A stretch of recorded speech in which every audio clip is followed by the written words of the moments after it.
pulling off an incredible surprise next. ABC 7 News at 11 starts now with breaking news. Our breaking news tonight, a woman is dead after a double stabbing in Manassas. SkyTrack 7 over the scene tonight, and this is in the 7300 block of Forrester Lane. The other victim, a man, has critical injuries. It is believed that this was a domestic situation, but we will keep you posted as soon as we find out more information.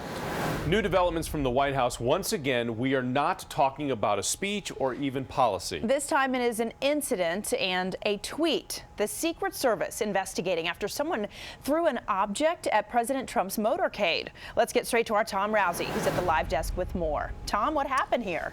Well, Allison, you know, the president started the day right here in the D.C. area, but he wound up in Florida, and that's where the Secret Service is investigating this incident tonight. Somebody threw an object at Trump's motorcade as it made its way from the airport to his Mar-a-Lago resort. Now, a group of protesters was nearby when the object was thrown. It's not clear who threw it, what it was, or even if it hit anything. Agents did examine a rock and also another unknown item that was on the ground nearby. Now, also today, Trump continued his attacks on the media, tweeting, quote, "The fake news media, failing New York Times, NBC News, ABC, CBS, CNN, is not my enemy. It is the enemy of the American people." That tweet getting a lot of attention tonight. Reporting live in the newsroom, I'm Tom Rousey, ABC 7 News. Tom, thank you very much. And developing now, a dance teacher accused of inappropriate contact with at least 3 of his students. He worked at 2 different dance studios, one of them in McLean, the other in Manassas.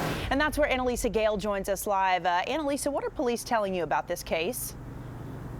Well, Allison, right now they believe there are more victims out there and they're hoping they will come forward. This is one of the studios where Chase Pecklow danced with young people. He was arrested last night and charged with 5 counts of child pornography. The Adrenaline Dance Studio in McLean was closed the day after one of their instructors was arrested. Police say Chase Pecklow's employer contacted them on the 6th of February to report a sexual offense between him and a student. An investigation revealed more. We have 3 victims, 2 14-year-olds and 1 13-year-old.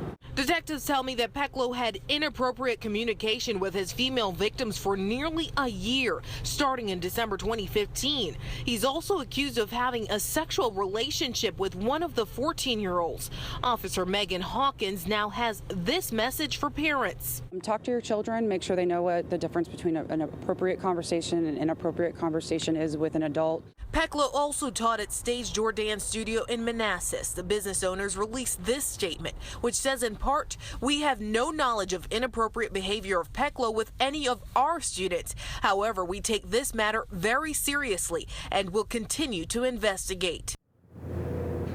Also in that statement from Stage Door Dance Studio, they said they released him from the staff on February 6th. We were waiting for a response from the other dance studios. So far, we have not received it. Live in Manassas tonight, Annalisa Gale, ABC 7 News. And that's not the only community dealing with something like this tonight. A math teacher at a Falls Church middle school now being held without bond right now. His name is Jose Estrada, and he is accused of inappropriate contact with 2 female students. The girls are both 11 years old. They go to Henderson Middle School.